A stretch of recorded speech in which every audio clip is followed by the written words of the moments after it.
I remember back in the late 80s when I was really just getting started and people were really beginning to know my name. I once had a teacher said to me that she used to think of romances as being just, trashy novels.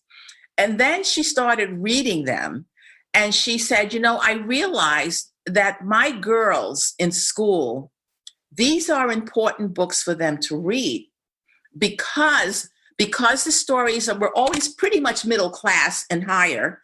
And because there was always a happy ending, she said, this is their first introduction to what healthy man-women relationships could be like. The stories could be perceived as being a little bit of a fantasy, but she said, these are pretty much on target. This is what we want. This is what we want in a relationship. A guy who's going to respect you, a guy who's going to make you laugh, who's going to talk to you, who's not going to, play you. And so if they're 14, 15, 16 years old and they're reading these books, this is a pretty good start on what relationships could be like. That was the voice of Sandra Kitt, one of the first authors for Harlequin American under the new line formed by Vivian Stephens, and the first African American author to write for Harlequin. We are pretty excited to share what comes from this conversation. We're going to talk a lot about category romance and its evolution and some amazing stories. Yeah, some great stories. Welcome to Fated Mates, everyone. I'm Jennifer Prokop, a romance reader and editor. And I'm Sarah McLean. I read romance novels and I write them. And this is Sandra Kitt.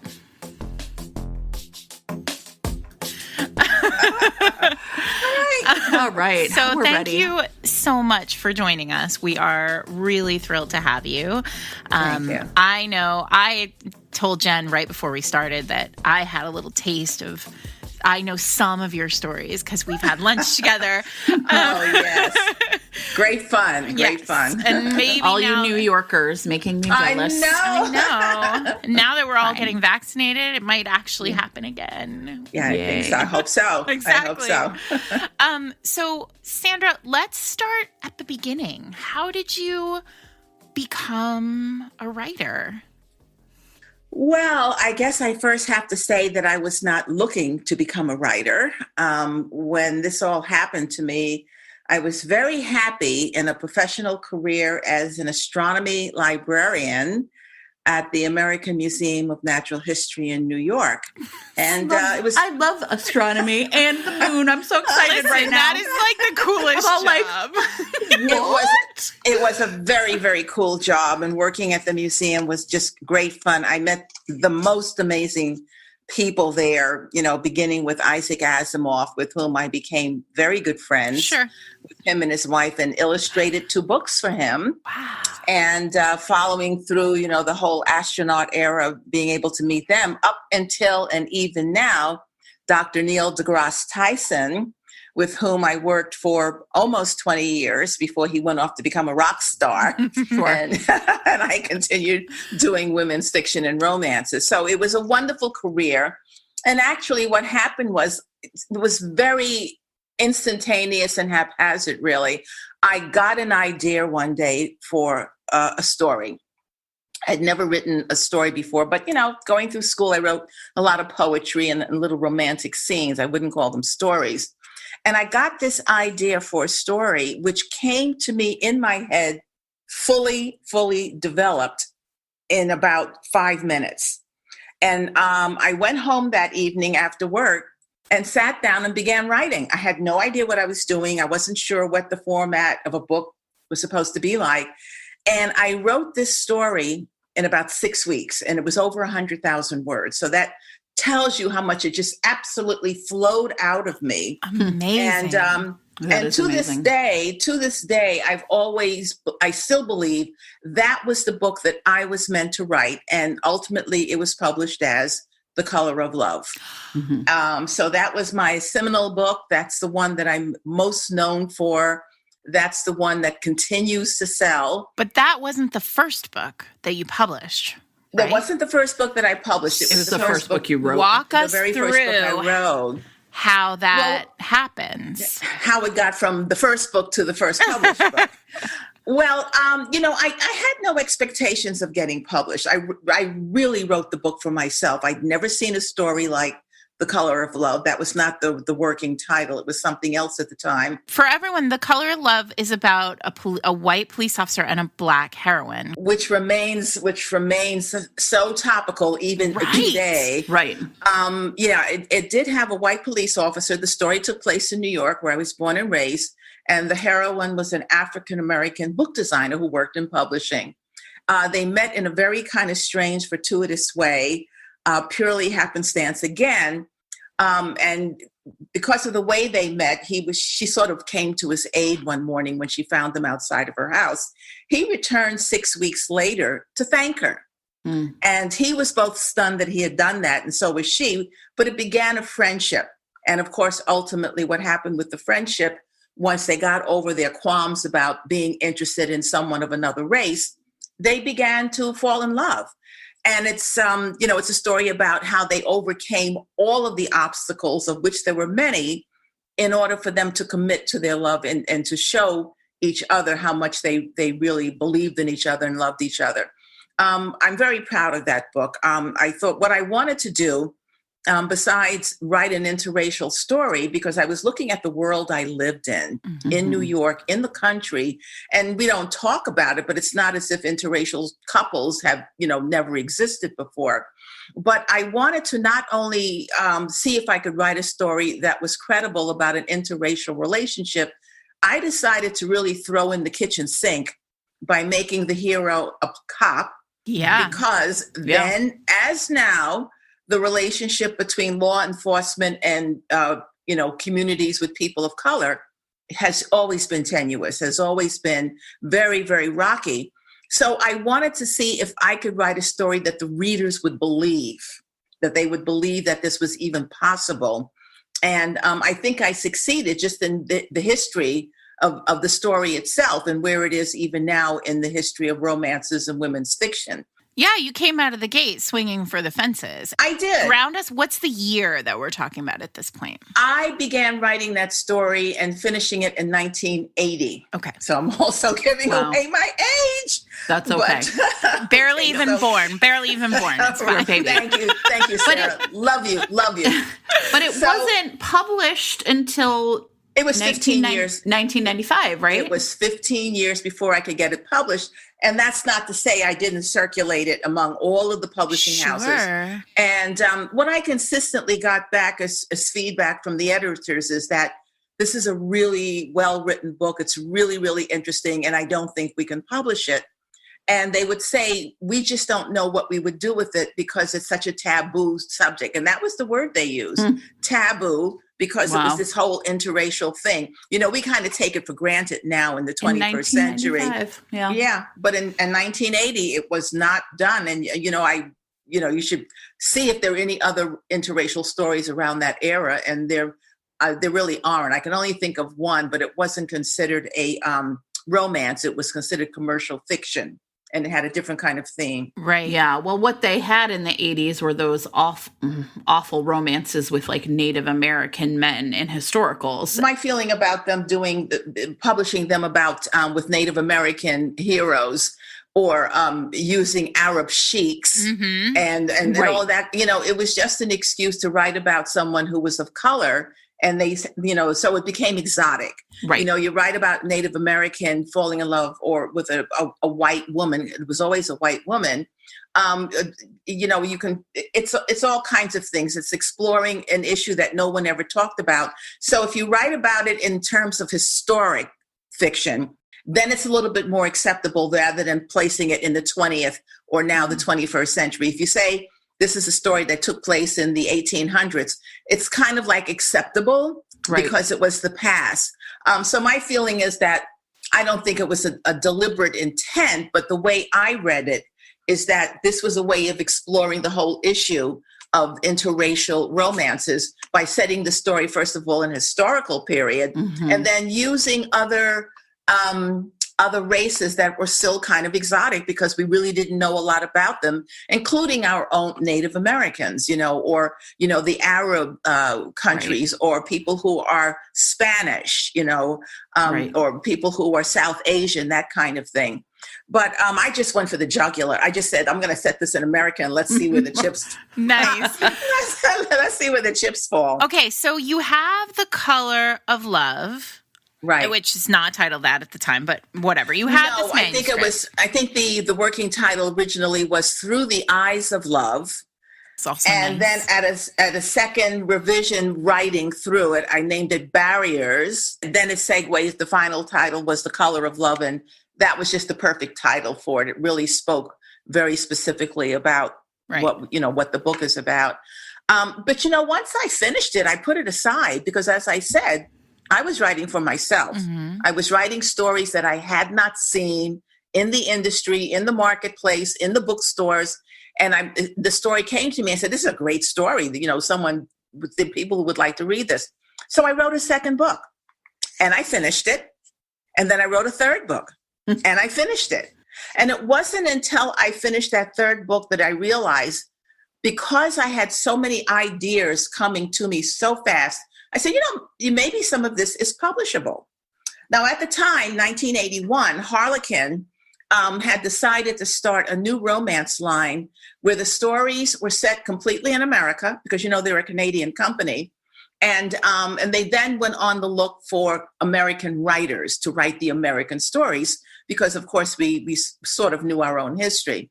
And so I just happened to come across this article in the New York Times, and they talked about Vivian Stephens, who they had recently hired to head up the new New York office for this Harlequin imprint. And this was Harlequin American romance for everybody. That became the Harlequin American romance, exactly.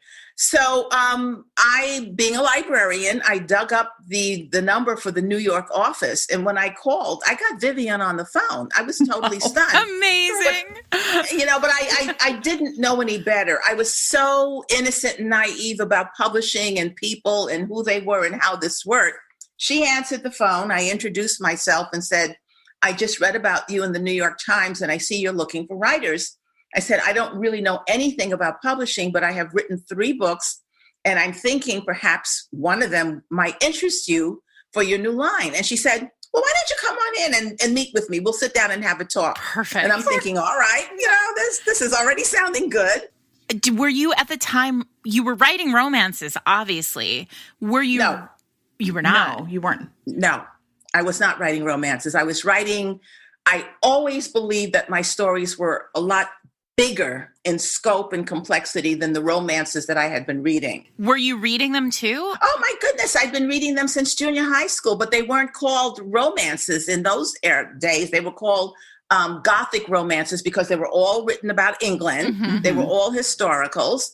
Then you get to the Boones and Mills and Boone stories from Harlequin, where the stories then began to become more contemporary, but they were still all white characters, all in Europe. Right. There was nothing about America in them at all. And you were writing something different. And I was writing totally different. You've read, if you've read The Color of Love, you know how complex that story is. And it's like 2 or 3 subplots in it, and there's also a second kind of romance going on. So I knew that what I was writing was bigger, deeper, more complex, and longer in terms of the writing, very, count. Very complex word count. Which is a big piece of this at the time. I mean, these categories have a very specific word count, or no, at this point. But I didn't know that. Right, exactly. I didn't know that. I simply wrote the book, and I figured that I knew that it was long, but I really hadn't paid much attention to the fact that my books were significantly, sometimes twice as long as the typical category or series romance. I mean, I just, in one ear and out the other. So Vivian had me come into her office, and it was on 2nd Avenue. I remember 2nd Avenue between 42nd and 41st Street. And her office was so new. She had no furniture. She didn't have a secretary. There was no receptionist. There was just Vivian. And so we went into her office and sat down, and it was an amazing conversation because I said, I don't, this is what I'm doing. I've written these 3 books. I don't know anything about publishing. So in 2 hours, she met with me for 2 hours and gave me a quick tutorial on what she was looking for, what she wanted to see in romance, yada, yada, yada. At the end of the 2 hours, she said, I understand you said that you've written 3 books. And I said, yeah. She said, why don't you send me 2? Just pick the 2 of the 3 that you thought were really, different or strong or whatever. Send them to me and let me take a look at them. So believe me, the next day, I bet the manuscripts were in the mail. And she called me 10 days later to say, I'm buying both books. And the 2 books that she bought was a Black romance, which was Adam and Eva. Mm-hmm. And I gave her a story where the main characters were white, but had secondary Black characters. And that became the Rites of Spring. Mm-hmm. And that was the very, very first book that she published. But both books came out in 1984. Mm-hmm. So that's how I got started. And basically, once those 2 books came out, I was off to the races. I was off and running. Everything I wrote after that for many, many years always got published. But just to show you how much I didn't know about the industry, I didn't know that I could have written a proposal or done just 3 chapters, submit them to a publisher or an editor, and then they would decide that they wanted and put me on the contract. I would write the whole book because I didn't know any better. I wrote the whole book. I was, in those days, a pretty fast writer. I was doing them in about 3 months. And then so I would show them to an editor at Harlequin, and they'd say, oh, we want this. And they would buy it, and that would be that. I think I'd written my 10th book before someone said to me, you don't really have to write the whole book right away. And I'm going, 10 books? Seriously? were they keeping this, really, were they keeping this a secret? So anyway, I was off and running. I felt so fortunate. I felt that, wow, this is happening really, really quickly. But even as I began to work with Vivian on Adam and Eva in particular, I began to get a sense of how certain people in the industry were looking at me as a writer and looking at my stories. When she bought Adam and Eva, she told me that the guys, and they were all guys at the time up in Canada, didn't want her to buy the manuscript. And they wanted her to figure out how to reject it, turn it back to me, and get the advance back. Because the characters were African American. Because the characters were all Black. They were all African Americans. And they didn't want to deal with how their white readership, which was substantial, was going to respond. Because don't forget, at the time, Harlequin's book came out as a subscription series. You joined the subscription, right? And you got 4 books every month, and you got whatever you got, that's what you got. Right. So they were already anticipating that there'd be a lot of blowback if 1 month one of the books had Black characters on the cover. And to Vivian's credit, and I give her a lot of credit for this, she told them, no, we're going to put this book through and we're going to see what happens.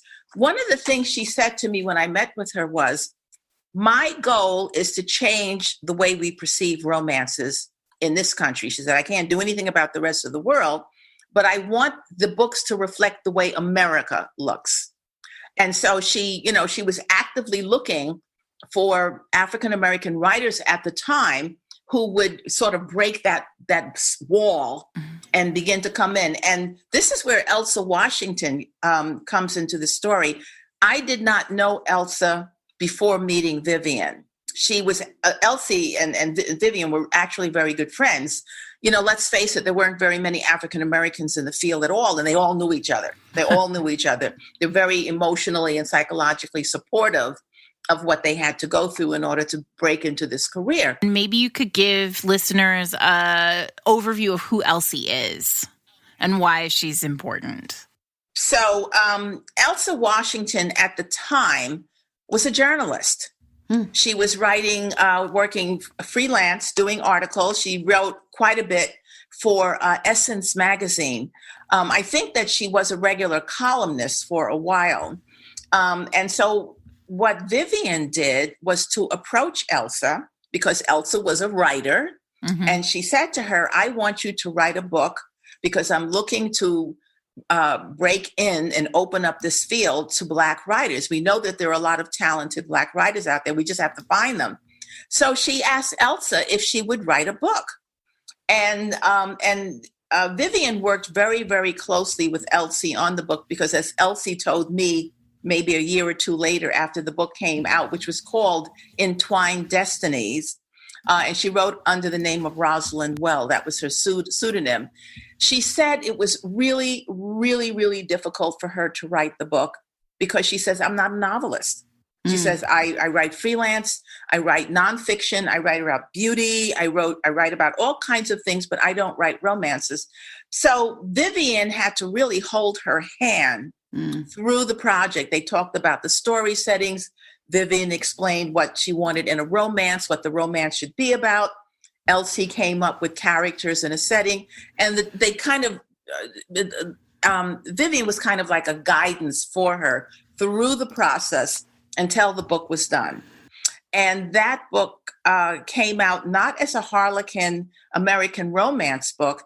It came out under the Candlelight series, which was a Doubleday imprint, but it was the first one by a Black writer that Candlelight had ever done, and subsequently was legitimately the very first Black romance. So in that regard, Elsie, came before me in terms of being the first in that category. I was the first with the American romance line. As a matter of fact, I think Rites of Spring was number 13, in the whole line of books. And then again, as I said, later that year, 1984, came Adam and Eva. But once Elsa finished that book, she couldn't be persuaded to write another one. She said she found it very difficult because it wasn't her natural forte. Right. She was a lovely, lovely lady, very gentle, very sweet, very smart, very kind. I liked her a lot. And, down the road a few years when I learned that she had died of cancer, there was an obituary in the New York Times for her. I was stunned. I thought oh my goodness, she's so young. What do you mean she's dead? But, she was gone. But she did, I feel, leave a place in history in the genre, even though most people apparently don't know who she is or know anything about her. There's not a lot written about her either. But I did have an opportunity to know her a little bit for about a 2 or 3 year period. And I'm very happy for that. When Harlequin American Romance as a series, what's your understanding? Was this like Harlequin had this idea and they found Vivian, or did Vivian pitch it as like we need an American romance line? Do you have any sense of like that relationship between that line being founded? I have a sense that Vivian did not approach them. I think that they came to her. Okay. You have to remember that during the era, Harlequin was it. They were the premier and only romance line that was out there. They were doing extremely well worldwide, and their own demographics and focus groups showed that American women readers read huge numbers of the Harlequin books.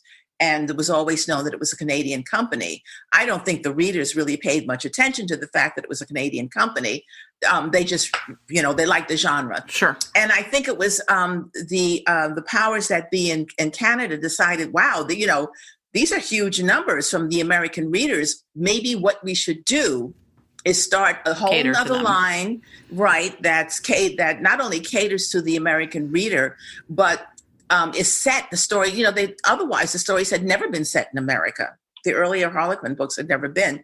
So they very smartly and very innovatively decided let's start a new line set in America, all the stories, and we'll find American writers to write the American stories. They contacted Vivian and they hired her away from Candlelight because she was so hugely, really successful in developing the Candlelight series. And a lot of people don't know this either. She was the first editor to find Sandra Brown. Right. She was the first one to find Barbara Delinsky. Jane Ann Krantz all came through the Candlelight series, which Vivian was the editor of. Mm-hmm. So they looked at her record, looked at her numbers and say, well, we have to have her because she clearly knows what she was doing. And I once said to Vivian, after talking to her and learning a little bit more about her, I always thought that she had the purest, very clear sense of what a quote unquote romance was and what it should be and what it should be about and what women wanted to read.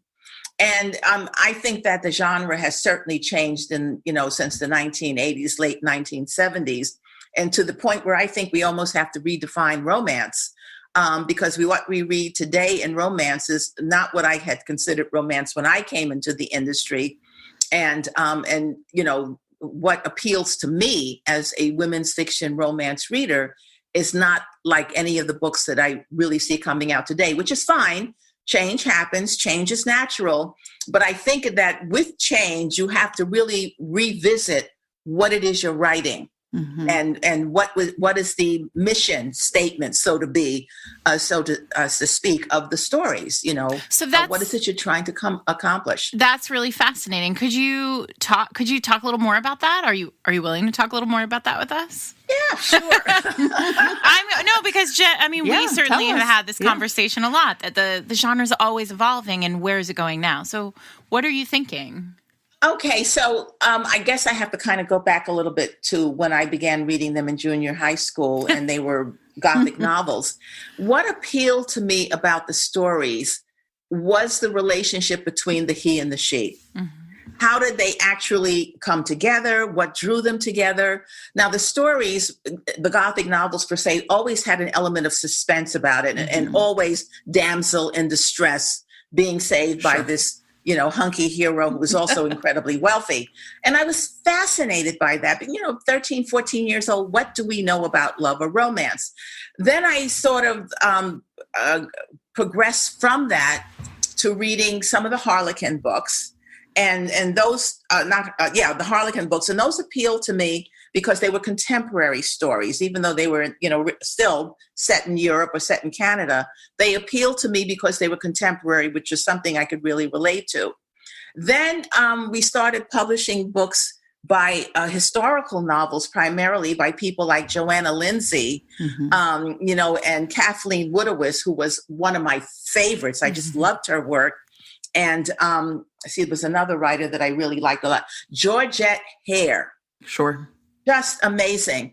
And what I liked about their books were that they had a level of intelligence. They weren't just stories about he meets her, she meets him, they fall in love, they argue, they separate, they come back together, and it's the end of the book.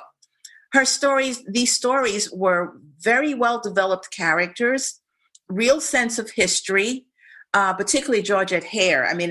And her books had very subtle humor that just made me laugh all the time. And so when I started thinking about the stories that I really liked and appealed to me, they were the stories that had a very strong sense of setting. The characters were very well drawn and consistent. You understood their motivation. And maybe I was thinking a little bit too intellectually at the time about them, but that's the kind of thing that appealed to me. And when the characters fell in love, you believed it. And you believed why they were falling in love. For me, romance at the time, and don't forget, this was before we had introduced consummation in the stories, and there was the sex between the sheets and all of that. It was all about the emotions. It was all about the wonderful sense you got of meeting someone that you're really attracted to, but he's interesting, and he's got a sense of humor, or he's really smart. Whatever the case may be, I liked getting back to that primary instant when the attraction clicked and the story takes off from there. And so it's really about the emotion. It's about gaining trust. It's about overcoming doubts and taking chance and risks. So my stories have always been very emotional because that's what appealed to me. What I think began to happen as the stories became, the envelope was pushed and writers were able to do a little bit more. Then you brought in the sexuality issue. And don't forget, we went through that whole period where we were accused by critics of just writing soft mommy porn. Still because happens, of the sex, right? and it still happens occasionally. And of course, the people who criticize it don't understand what the romances are all about anyway, Right. or they know that it's about the feelings and emotions that go into people falling in love. It's not about the act of sex. It's much more than that. And so, I sort of began to feel this is what I'm interested in when I read a book about relationships. It's really the core of it is about the relationship. The story is something else that kind of advances the relationship between the characters and pushes it forward. But it all comes down to emotion. Mm-hmm. It all comes down to what do they feel and believe about each other in their hearts, and how can they nurture it and make it something that's permanent, and you have a happy ending. I think what's happened is once we began to allow sexuality into the stories, the envelope began to be pushed even further. And that became, it seemed to be, that became much more of a focus in the story. And there were a lot of readers who were really into that. They just wanted to get right to it and find out what they were doing in bed together. And so the emotional part of it began to take a back seat. And while I understand the fascination and appeal to the sexual part of it, because let's face it, if it's well written, you're going to get hot. I once heard a writer say that if you don't get turned on writing your own love scenes, then you're not doing it right. So that's all good and fine, and it's part of the relationship, part of human nature, part of procreation, part of all of that. But I don't think we can get away from the fundamentals, which is the relationship. Feelings. What are they feeling about each other? And I really kind of feel that not only have we kind of gotten away from that basis, that foundation for the stories, I don't think we spend enough time talking about what does it mean when you're asking how do they feel about each other. When I write a love scene, I use the thesaurus is my favorite writing tool, because I find words to describe feelings, because I want to feel what she's feeling, the heroine, when a guy touches her, when he suddenly puts his hand on the back of her neck, or runs his hand down her arms, or turns her to face him, and they're looking into each other's eyes. It doesn't always come down to sex. It comes down to that visceral intimacy, connection, which is hard to describe. The intimacy. Thank you. And so I do think that we need to look at romances where they are now, and heaven knows where they're going to be in 5 or 10 years. If you keep pushing the envelope back, I wonder if at some point we begin to circle back to what they used to be and what really got the audience to begin with, what drew them in to begin with, because the stories appeal to readers before the sex was introduced. Mm-hmm. So you don't necessarily need that, and you don't have to call it inspirational or sweet romance just because it doesn't have sex. It all comes down to emotion. So I do think we really need to revisit that and decide what we're going to do about it. But after I only knew Vivian as an editor for about 18 months. She was only with Harlequin for about 18 months. And then she left. I'm not sure if she left or if they let her go, but she wasn't there anymore. And so I was turned over to one of the other editors in the company and continued to write for them for the next 9 years. And what was interesting about them giving me such a hard time about writing stories with Black characters is that I eventually got an editor in 1993, I believe, 94, who they were doing an anthology about Thanksgiving. And it was called Friends, Families, and Lovers. And they asked me to do one of the stories in which the couple was interracial. Mm-hmm. And I'm thinking, really? You're like, I have a book for you. I have a book for you. Let me tell you where I was 15 years ago, right? Right. No, I didn't even think to show them The Color of Love. I wrote another story for them. It'd be called Love is Thanks Enough. And it was a Thanksgiving theme. But I was just so stunned that out of the blue, 10 years later, they're now coming around to asking me to do something that's new and that's different. And the one thing I will give to Harlequin is that they they were always able to come up with innovative new imprints. But Sandra, in that interim period, after Vivian left and until that Thanksgiving short, it sounds like you were writing books about two white people falling in love, right? I was, and I got a lot of flack about that from the Black readers. Was that because the publishers basically said you had to? No. They didn't. The publishers had nothing other than not accepting a story if I submitted it with Black characters. Well. They really didn't tell me what I should write. I kind of figured it out. Quietly told you what you should write. Yeah, they very nonverbal, very nonverbal. Which was you were like, it's a little math. Let me put 2 and 2 together. Yeah, I think I can figure this out. What happened was I had always considered myself somewhat of a switch hitter as a writer, and that means I write the story as they come to me. Mm-hmm. And with The Color of Love, the story came to me as an interracial story. The next book that I wrote that came out after that was called Significant Others. This was when I was writing for Penguin Putnam. And that was a story about an African American woman who was so fair she could pass for white. But she didn't. She knew she was African American. She claimed it. This is what I am.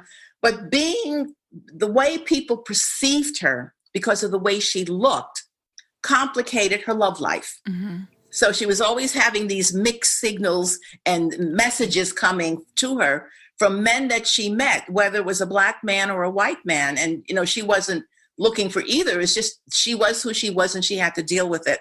So I was always mixing up the genre and trying to write things that no one else had been writing about.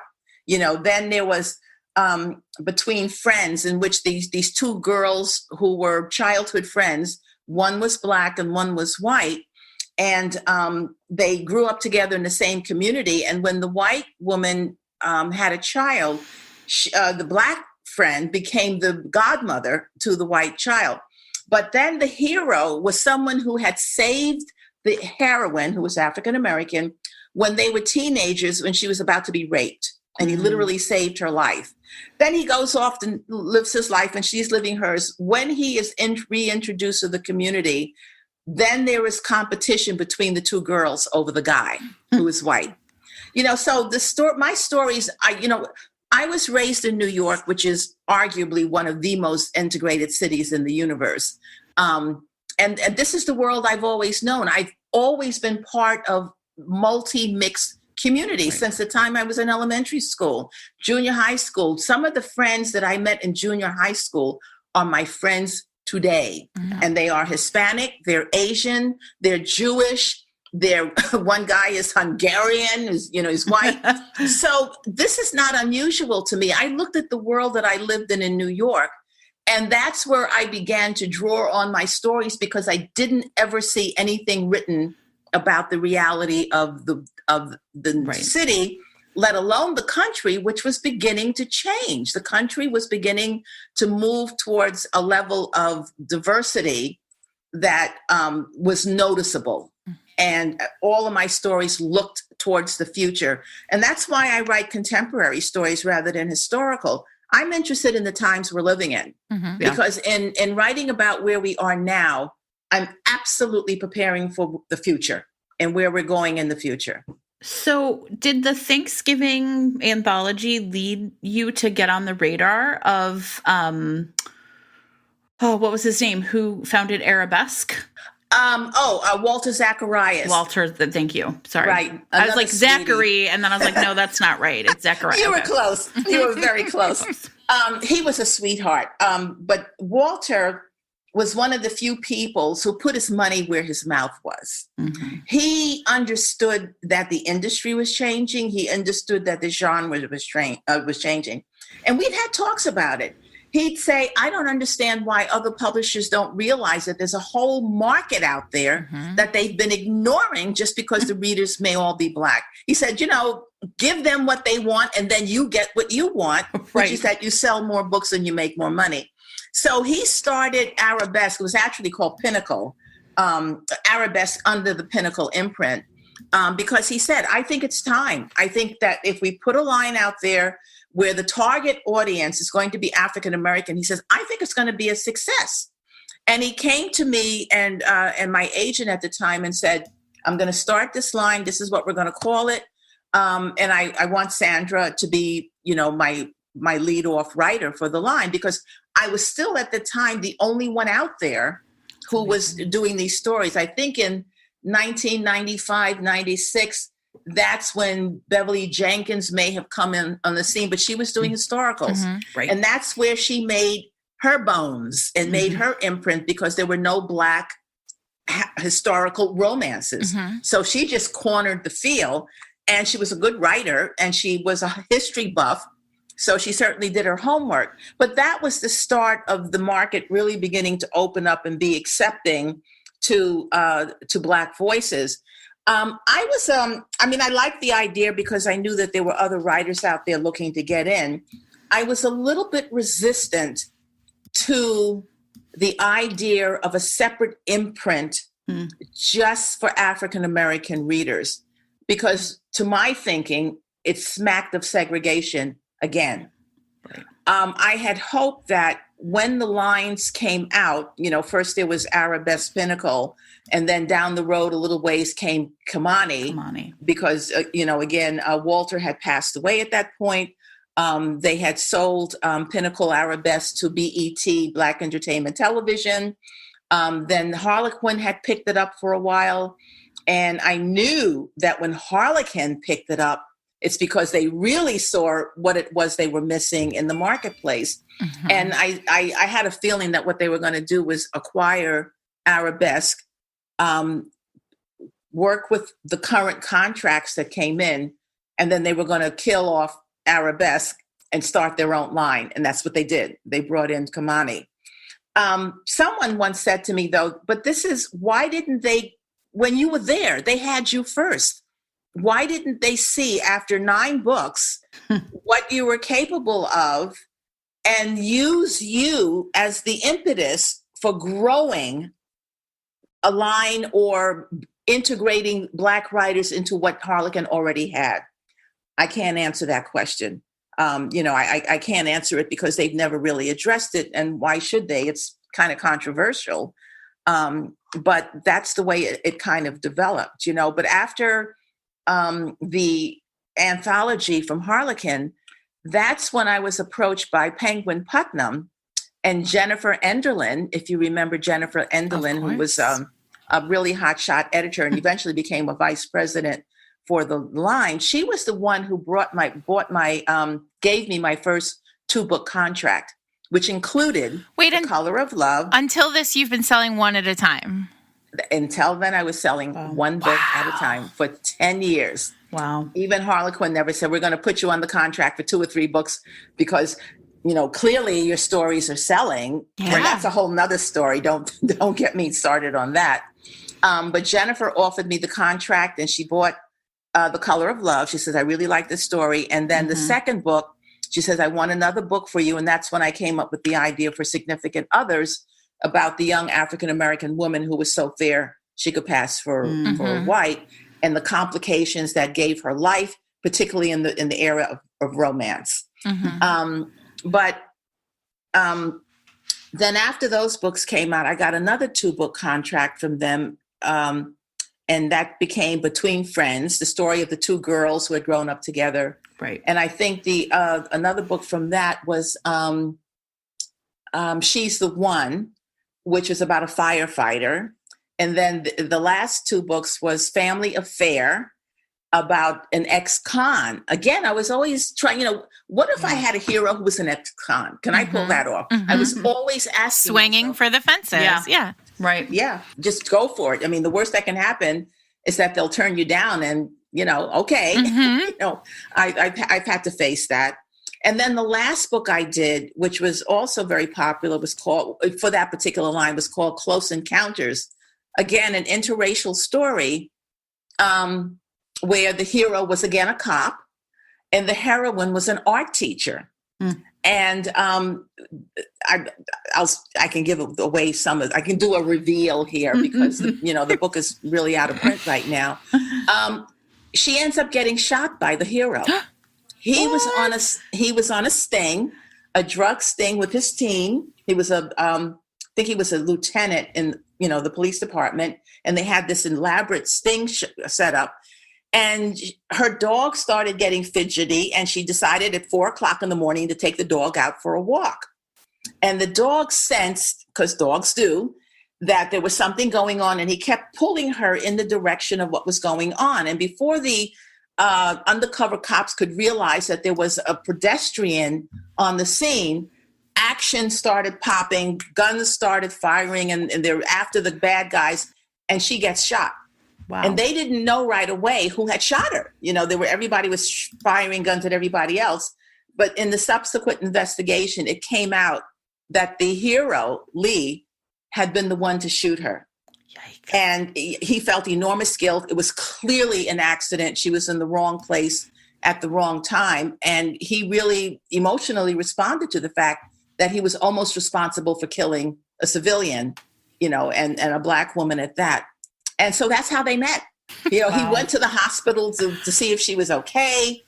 And, the development. And that's what I do with my stories. I don't make them predictable. Mm-hmm, I don't think there's much fun in making them predictable. I'm always trying to challenge myself. One of the points I was going to make that I got off of when I was talking about the Black stories versus the white stories is I always wrote the stories as they came to me. And because I grew up in a culture that was so diverse and integrated, sometimes the stories came to me with white characters. The Rites of Spring, the very first book that was published, had a white heroine and a white hero. But sometimes they came to me as Black characters. Now you're talking Adam and Eve, which not only have Black characters, it takes place on a Caribbean island, which is all Black.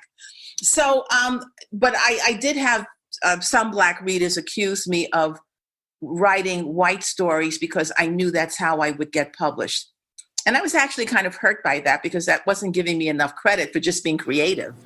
But I did get accused of that. And I didn't even address it because I knew that wasn't true. Sure. I just kept writing the stories, that came to me and trying to write the best stories that I could. So, but as we're talking about readers, I want to talk about the other kind of readers, the readers who clearly you have met over your career, who have loved your books and seen themselves in your books. Do you there is this sort of very real sense about romance that we are a rich community of readers who value the access that we have to authors and to storytellers. So I wonder if there are any stories that you have from these kind of early days where you realize how committed and intense, sometimes intense, the romance community is, and how, not to put too fine a point on it, but how awesome we are. Fair. Well, one of the things I realize is that women romance readers are absolutely devoted to the stories because of what it gives them, what all the stories gives them, which is a sense of what relationships can really be like, that it is possible to have a happy union and commit to it and hopefully have your happy ending. And the fact that it's always, even today, outsells every other genre in publishing says volumes about relationships, the way, boys and girls, men and women come together in relationships. And so when they read books about it, where we make it successful, and we make the stories successful, they love that because it gives them hope.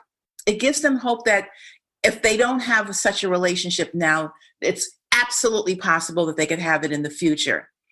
Or if they've had it once, it's possible to have it again if the first one doesn't work.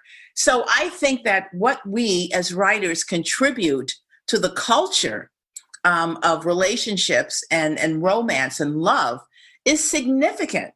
I remember back in the late 80s when I was really just getting started and people were really beginning to know my name. I once had a teacher said to me that she used to think of romances as being just, trashy novels. And then she started reading them.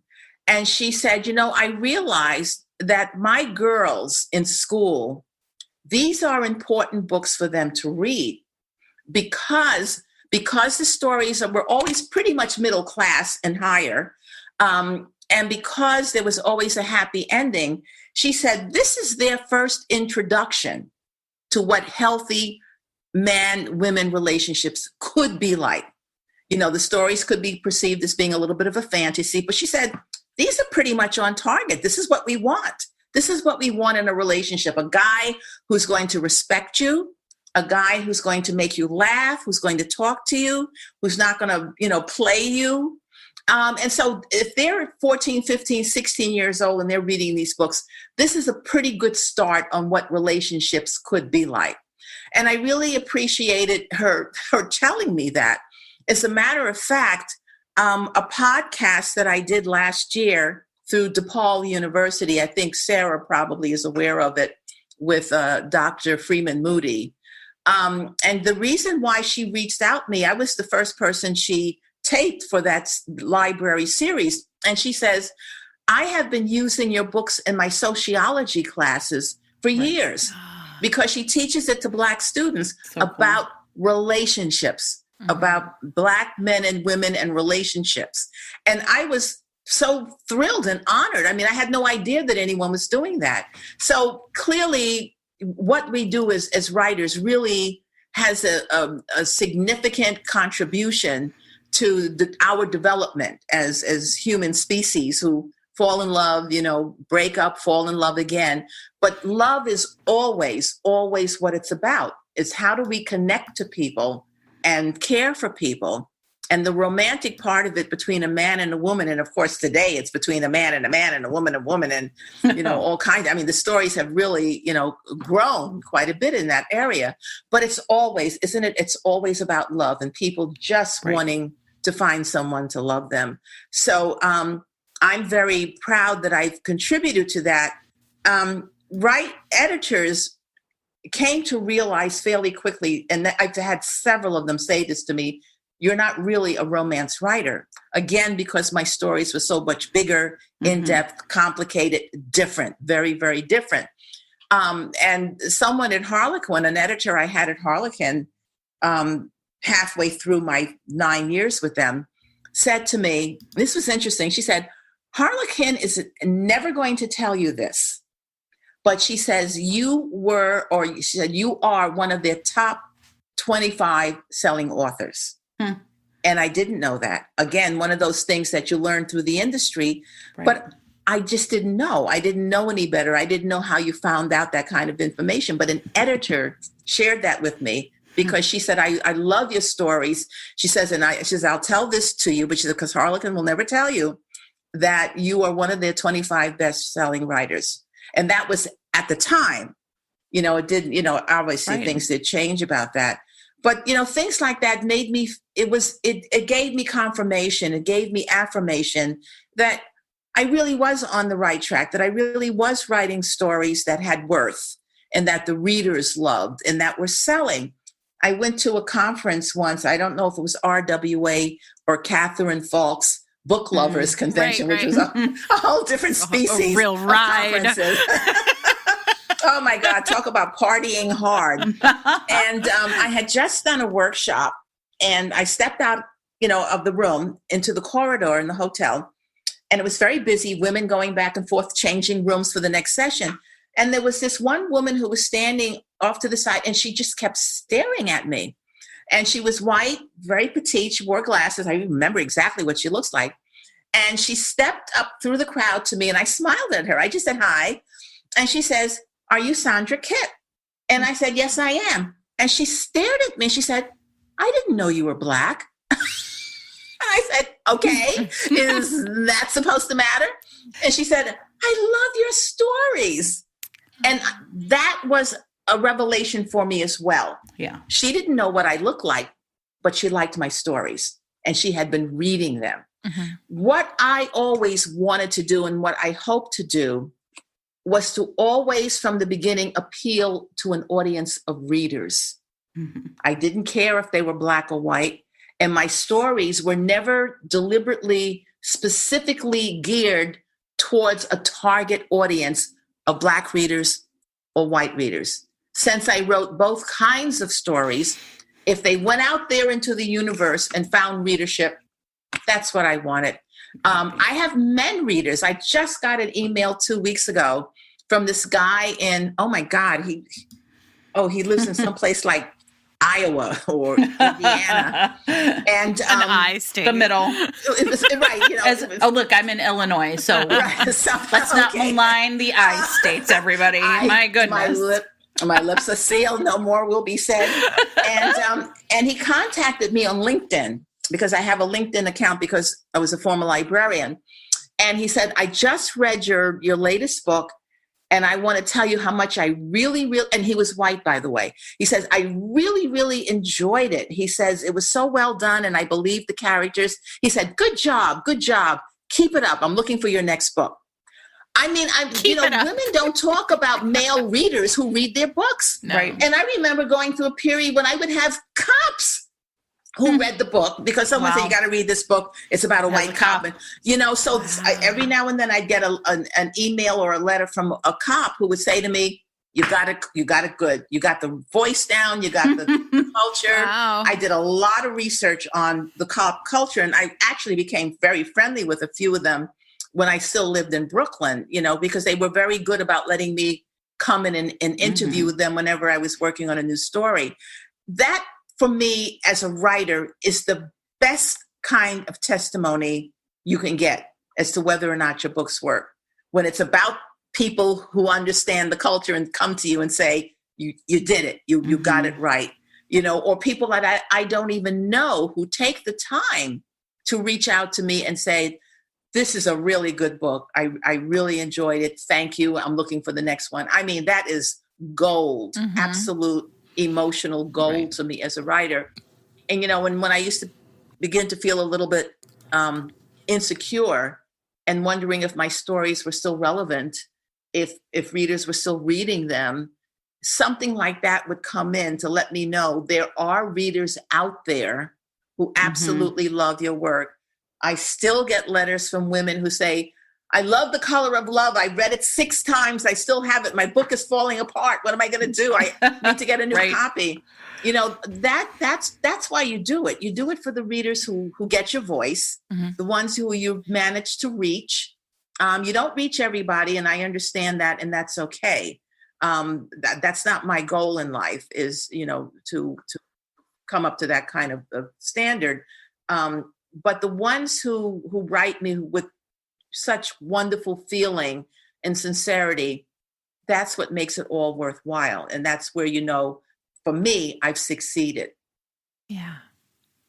So let's talk about we're always very interested in communities of writers, and especially when you have a longstanding career like yours, surely there are people who have lifted you up along the way and who you turn to. Who are those people? They are probably different now than they were then, but we're curious. They are kind of. Don't forget that when I came into the industry, either as a young, adolescent reader, or eventually as a writer, I was still only reading books that had by white writers who were writing white characters. And as I've already said, Kathleen Woodowitz, I absolutely loved her historicals. She didn't write that many, maybe 6 at the most. And then there was Georgette Hare, whom I just adored. After that, I discovered Patricia Varian. No one talks about Patricia Varian. She was a British writer who wrote stories about different kinds of English history, whether it was Regency or some other period. She also was one who was well versed in her own history. She eventually came to America after she began publishing, and she married an American. She lived in the Seattle area. She's been gone now for probably close to 20 years. But her books, her stories are priceless. They're probably hard to come by, but I just loved her stories because of the realism of the characters and how consistent they were. When I talk about how I actually began to become consistently a writer and wanting to continue to be a writer after those 3 books, that sat on my shelf for so many years, I think of Janet Daly. I began reading Janet Daly, and I was drawn to her immediately. Her stories are fairly simple, but there's always a twist in the theme or the setting. Her stories were very, very much American story. I mean, about cowboys and the Midwest and all of that. But what I also liked about her stories is that they weren't founded on fantasy or too much of things happening in the story that to me was a stretch. These were people who were just everyday people. They could be your neighbors, people you work with, went to school with. And she was so good about developing characters that I always believed her characters, no matter what her story was. And she was really creative in the kind of stories she told. And I really admired that. And of course, she was very prolific. She was, at one point, she was Harlequin's top selling writer. Oh, yeah. Remember those 50 states? Did you read those 50 states Exactly. books? Read every one. I was obsessed with those. Yeah. So was I. And I wanted to see if she was going to do all 50 states. And she did, which is quite an accomplishment, really, because it meant that she either had to know a little bit about or do research about what made each state unique. So to me, she was a good writer of the genre for her era. And one year, RWA had its national conference in Hawaii.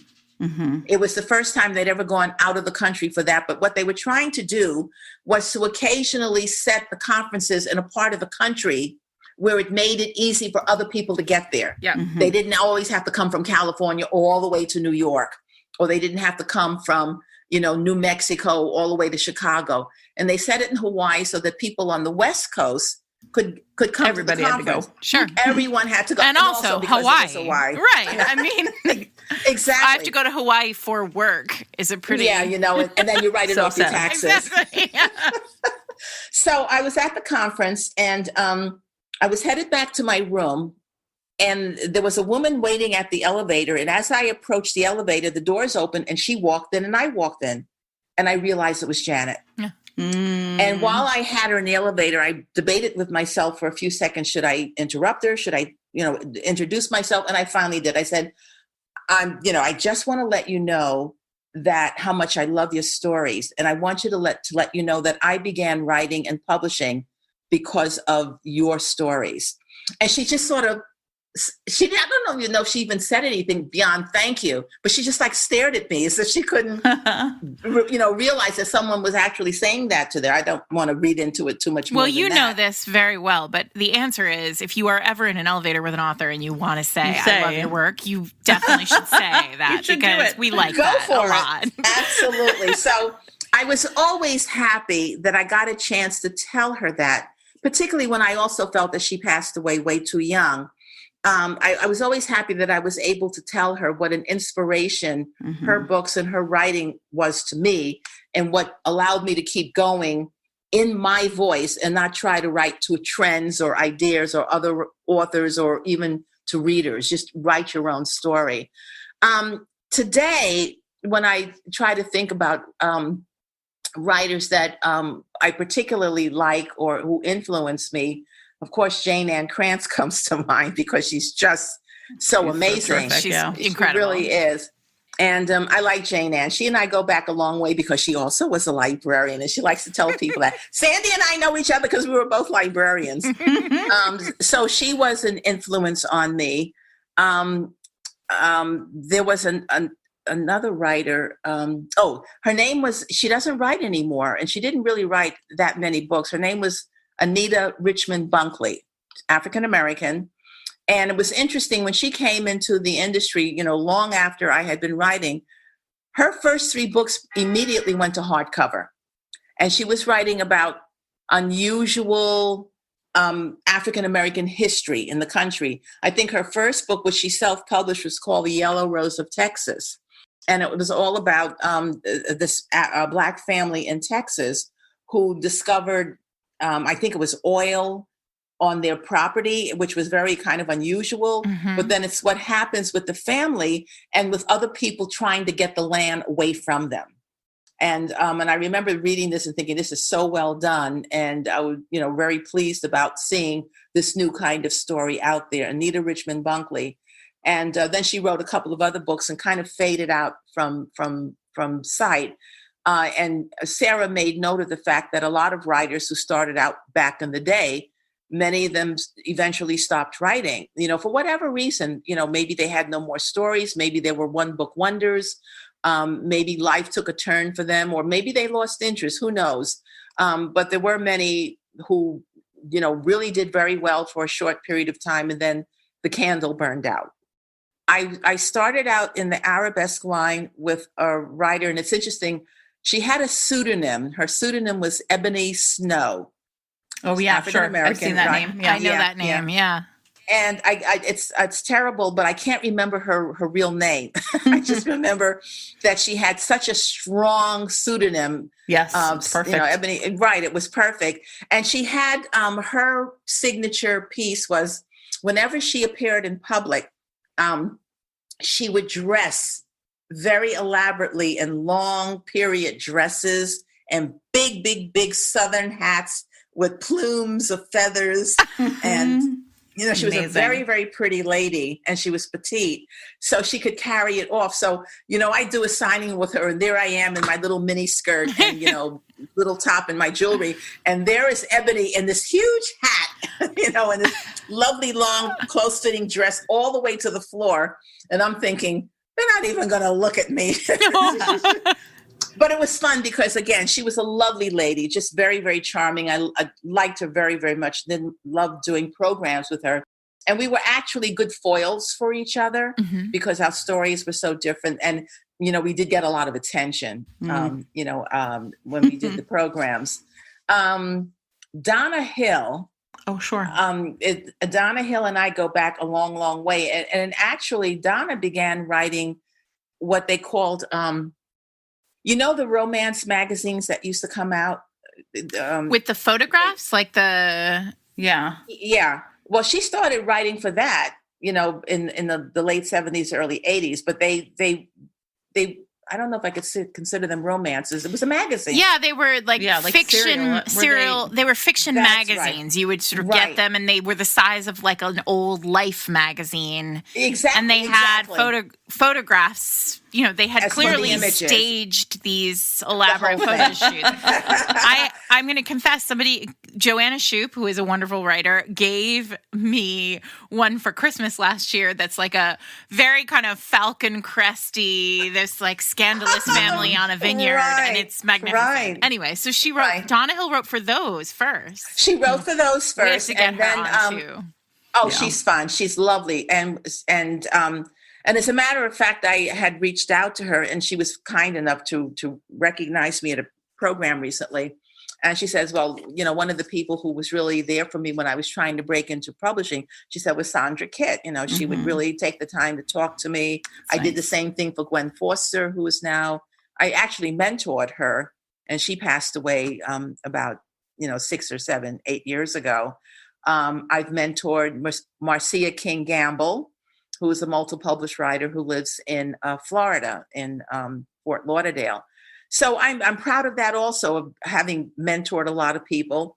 I remember when Brenda Jackson used to send me fan mail and we would see each other, and, she would always say how much she enjoyed my writing. And of course, she's gone on to be a, stratospheric superstar. But it's nice to know that I've had that connection to so many other writers. Donna is definitely someone that you should talk to. She's a lovely person. I think you can learn a lot and get a lot of history from her perspective. There's one and I'm sorry for this, that I used to know. She was a Black writer, and she wrote for, I think it was a silhouette book that she did, but it was a suspense and mystery. And she actually got nominated for an Edgar Award for the best first mystery. And she happened to have been the first Black writer who had been nominated for that. She didn't get it, but the fact that she was nominated was a huge coup for all of us writers. I really apologize for not remembering her last name was West. Oh my God, it's on the tip of my tongue.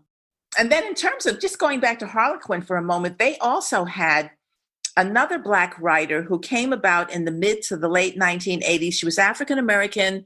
She was from Maryland or Virginia. She wrote under a pseudonym, and she wrote for Mysteries and Suspense. And I think she wrote about 4 or 5 books for Harlequin. Once again, after that, she just, disappeared. Sure. Don't know what happened to her. But she was African American, and no one knows who she is because, we were all under the radar to some extent. I think I was the only one for quite a long time where everybody in the industry knew who I was because I was the first. Everything that was happening at that time, I would be the first person at the table, the first person, there. I was being interviewed extensively by television and radio, in magazines, Glamour magazine, Essence, so I was out there. I had a profile. At the time, did it feel like you were leaving such a mark? Because it feels like, when Brenda Jackson and Donna Hill and others are all saying, oh, well, Sandra Kitt was my inspiration. Clearly there is a Sandra Kitt mark. And I didn't know that. I wasn't aware of that for many, many years because it wasn't something that I was consciously set out to do, leave my mark on history, I was just trying to maintain a career in writing and made sure that I was visible and that my books were being received and published and read. And so it was really a number of years later that, people began to refer to me as a pioneer and the first and all of that. I've gotten several awards from Romantic Times for being a pioneer. And then it began to hit me when I thought about my history going all the way back to Vivian, that I said, oh yeah, you were the first to do this and you were the first to do that. and then it began to click that I had a substantial footprint that had taken place in the genre. And I began to be, I was very proud of that once it really clicked in my head that I had that kind of a history. I was pleased about that for sure. And certainly pleased when, someone like Donna or Gwen, they're doing a program that says, I just want to acknowledge Sandra Kitt because when I was first trying to get published, she mentored me and spent a lot of time with me talking about, whatever. And it was unexpected. So it was wonderful. It really made me feel very, very good to know that, maybe I had an impact.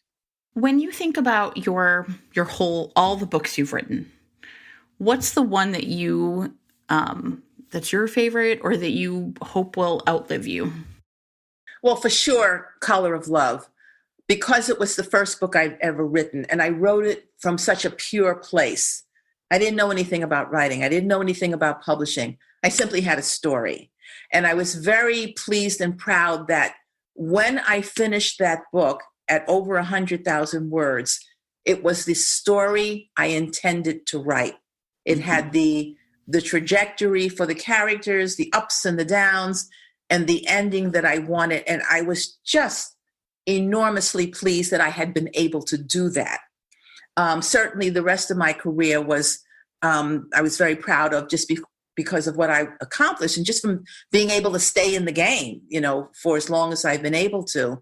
But that one is definitely going to be the one that I'm going to take to my grave. That's the one that I remember. The other one that I'm very proud of was Adam and Eva, because it was the first Black romance that came out. And, despite Harlequin's hesitancy about bringing the book out, and it did come out, it did very well for them. And then it went on to be published in Italy. They did a translation in Italy. So, all of that's important. And at one point I was told, well, this is, they now consider that one of Harlequin's early classics, Adam and Eva, because it was the first Black romance that they had published by a Black writer.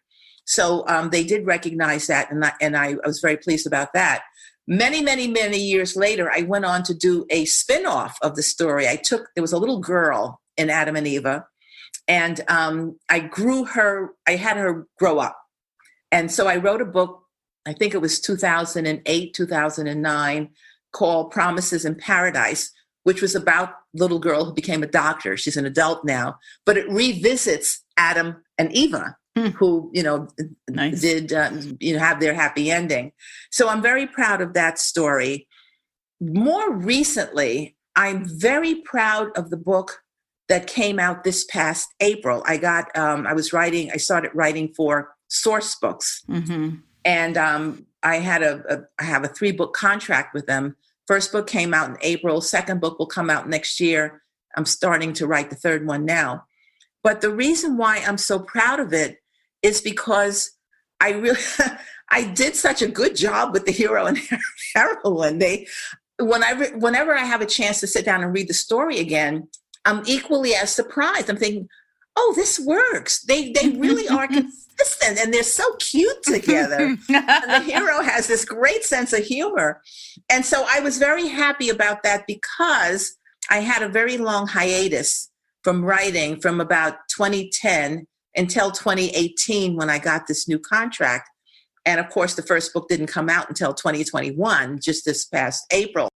And so the fact that I was able to sort of get back in the saddle again, almost cold, and write this book and be very happy with it, and the story and the characters was really very gratifying personally to me. So at this point, that's one of my favorites because it was like I reinvented myself or something, Sandra, this is fabulous. Thank you so much. I mean, what a joy of a conversation. Thank you so much. I'm so happy we get to bring it to all of our listeners. Thank you so much. I really enjoyed it. I'm sure I didn't answer all your questions, and believe me, there's a lot of stuff in it's a long history, so there are a lot of things, but this was great. Well, you're always welcome to come back if you if you think, I need to tell them that story. Come on again.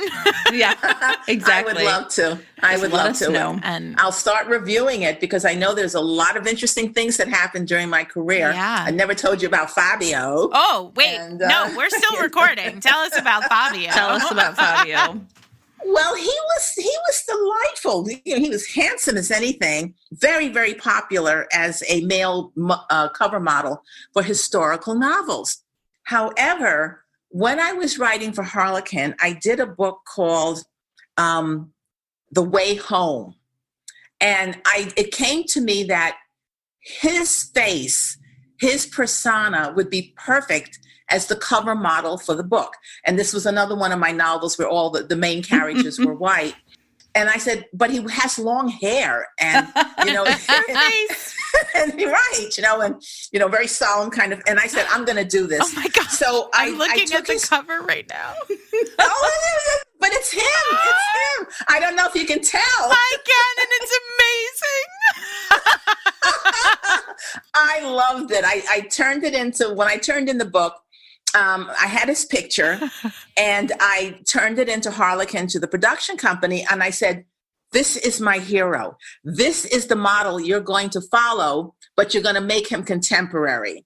So amazing. I said, you're going to need to give him a contemporary haircut. Don't make the hair too short. I wanted to kind of brush the collar of his shirt. And I said, it's still his beautiful face. And I said, he's going to have on dark glasses because he has a sensitivity to light because of an accident that happened to him. Was it a bird on a roller coaster? No. Sorry. I couldn't help it. Okay. So rude. She's so rude. I'm sorry. I'm with a lot of fun at a party. And it came out, I was very happy because I said, oh my God, it really is him, except he's got short hair. And so I was at another conference. This time it was a Romantic Times conference. And I don't know why I keep running into people in the elevator. That's all, the elevator's where to be in all of these. Yeah. Well, people are coming and going. Of course, you stand outside one long enough, you're going to run into like 6 people that you want to say hello to. And I was with Catherine Falk, who has been amazing in my career from the very beginning. She was on my side, incredibly supportive, included me in everything that Romantic Times was doing. So I give her really big thumbs up. But I was with her because we were going up to one of the suites where there was a party going to take place. And she says, and this guy was walking ahead of us surrounded by women. And she grabbed his arm and pulled him back. She says, Fabio, you have to come with us. We're going to this really cool party. And I looked at him and I said, you're on the cover of my next book. I said, it's not a historical, but I want you to know it's your face because I made sure that they did it in the production. And he looked at me and he said, well, thank you. Oh. You know, he didn't speak a lot of English at the time, but I had my little encounter with Fabio. He was perfectly charming, very nice guy. And he did come up to the party. Listen, living the dream, a romance novelist who got Fabio on her cover. So I got Fabio on a cover, yes. Amazing. Yeah. Amazing. What a perfect way to end this conversation, honestly. The best. Well, thank you so much, Sandra. Thank you. I mean, this was the best. Listen, she's so cool. She's super cool. I know. And also, like, super stylish. You guys couldn't see the video, but at one point Snazzy. I was like, I want to grow up and be Sandra Kitt, basically. Yeah. I felt a little bad because I really did come to the table dressed for deadlines. So, but it's fine. It's fine. It's not about us. Listen. So before we start, actually, here's what I want you to tell us. Because you invited Sandra Kitt to speak at the 2019 RWAs. Yeah. So was that something like you really, I feel like, put her on my radar? And maybe that's true for a lot of people. So I think, how did that come to be? Yeah. Gosh, that's a bummer. It's a real bummer that she's on the radar, that helped to put her on the radar for people, because I feel like I knew about Sandra Kitt for a long time. Okay. And I don't know if it's because, I don't know why. I don't know if it's because I was reading Harlequin Americans like back in the day and she was writing them, and I don't know. I mean, it wasn't, those were old, those books, those first books. But I sort of always knew she existed, and I always knew she was an African-American writer who was writing for Harlequins. I didn't know she was first. Okay. That helped, when we should probably name the people who were part of that group. But, when Adriana Herrera and Alexis Daria and Tracy Livesey and LaQuette and Joanna Shoup and Sierra Simone and Andy Nisha. Christopher. Sorry? Nisha. Oh. Sorry. No, Eric can maybe stitch this in. And Andy Christopher and Nisha Sharma and I all got together to work on that Rita ceremony, which at the time was so important because we really wanted to talk about who built the house, which is, what I've been saying this whole season. I went to Steve Amadown and because I didn't know a ton about categories at the time. And so we put together this list, and Sandra was so obviously the first. I mean, there was Elsie Washington, who unfortunately we lost, and Sandra, I didn't know that she just wrote that first book, and then just didn't want to do it anymore. Although God knows, I don't blame her. This is really very different than journalism. But I felt like. And then somebody said, she's in New York. Mm-hmm. And it was just, I took her to lunch. I called her up and I said, can I take you to lunch? And she came, we went to lunch on the Upper West Side at this place. I can't even remember what it was called, but it was we were in a corner. It was very New York. It was a corner padded booth and it had a white tablecloth, and it felt very, we were having a business meeting. And she told me a few stories like the ones that she told today. And it just, what a glorious person she is. Yeah. Full of memories of, people. She was the one who pointed me in the direction of Eva Rutland, who actually we didn't talk about. She didn't talk about it today, but Eva Rutland was a Black writer of Harlequin historicals. Oh, interesting. Or no, she wrote Regencies for Harlequin Historical. And I mean, they were Regencies with white characters, and no one knew that Eva Rutland was a Black woman who was also in her almost 80s and legally blind. Wow. Yeah. and was writing these regencies that people really loved. And so, this made me think about, just there are so many people, there are so many names. So many And names. so whenever we talk to somebody like Sandra and others who are on our list, I'm so excited about some of these people.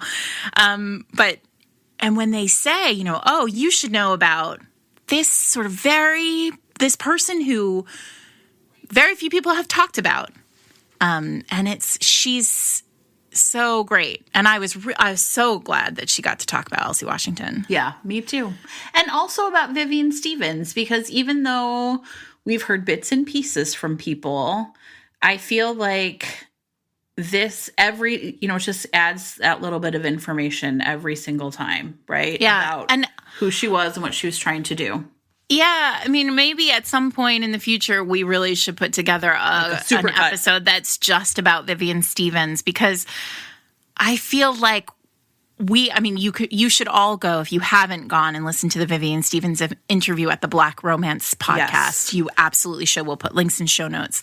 But you start to see a very real picture of this wonderful editor come into play. One of the things that has come up over a few interviews, and I think we've never kind of hit it hard out on the outros, right, is the power of romantic times. Yes. And people probably don't even really know. I will say this. I think when we recorded our Vivian Stephens episode with Steve Amadant, we mentioned Catherine Falk, but this woman was a powerhouse, but she was independent of publishing. She had this magazine, right? As far as I know, she was a fan. Yeah. She just loves romance, just like us. And she, started a magazine called Romantic Times that then became RT Book Reviews. And when I first started, RT, if you didn't get a good review in RT, you were toast. Yeah. Because book buyers all across the country would use RT. And so they were the tastemakers. And I remember I started and I was like, my dream was to be on the cover of RT. Yeah. Because it was like a real glossy magazine. And it would be like, you'd get it and it would have like Kathy Maxwell on the cover, and so we would, and, it was like superstar time. And I think... And Catherine I've met her a couple of times. She was by the time I met her, she was an older woman. She, to my knowledge, is still alive. And she just loved this. And she had this annual conference, RT, that was the antithesis of RWA. RWA was, a bunch of authors, very professional, going to be professional with each other. And RT was like, wear crazy hats, meet your fun fans, spend time with readers, go to parties, like learn to make fascinators with Miranda Neville. Like, It was a really different kind of thing. Fabio was always there in the early days, apparently. They had cover model contests. It was a scene. Mm-hmm. But Catherine Falk, she keeps coming up as, a really supportive voice who lifted up authors who might not have gotten a publisher lift. Yeah. So interesting. And, I think, I don't know, I'm going to try and find her email address, I guess. Yeah, I think she's on our list. Yeah, now she is, yeah. Well, I think she's always been on our list. She's always been on our list, yeah. But, gosh, and Sandra Kitt just, dropping Isaac Asimov's name. Oh, he's staying up with Asimov and his wife. Neil deGrasse Tyson. No, listen, these women, they all have great stories. Neil Tyson deGrasse. I can say words, everybody. I'm a little tired Neil today. deGrasse Tyson, that's right. I said it wrong the first time. You did it. It's been, well, and that's, what else I really loved is it's funny because today we talk a lot about the librarian connection, the lawyer connection. But back then it was like all these really cool authors were librarians. Everyone was a librarian. So cool. Yeah. Listen, I'm for it. I am too. It's amazing. So all of this is to say Sandra Kitt was as cool visually as she is orally. And Jen is going to come to New York and we're all going to go out together. Yeah, it's going to happen. We'll take pictures and you'll all be jealous because it was amazing. And I just She's think, really fun. Again, Sarah and I get off these calls and just like look at each other like, oh my God, that was amazing. And we hope that you had the same experience. This is Fated Mates. You can find us at fatedmates.net. You can find us on Twitter at fatedmates. You can find us on Instagram at fatedmatespod. Or you can find Jen and I just sort of wherever books are being talked about, generally. We hope you're reading something fabulous this week. We hope you enjoyed this episode. And if you just came to us for this particular Trailblazer episode, please don't miss all the others, which are equally as awesome. Every one of these interviews, every one of these conversations is magnificent. And otherwise, we will see you next week with something. Who knows? We've got something up our sleeve. Check show notes. And otherwise, have a great week.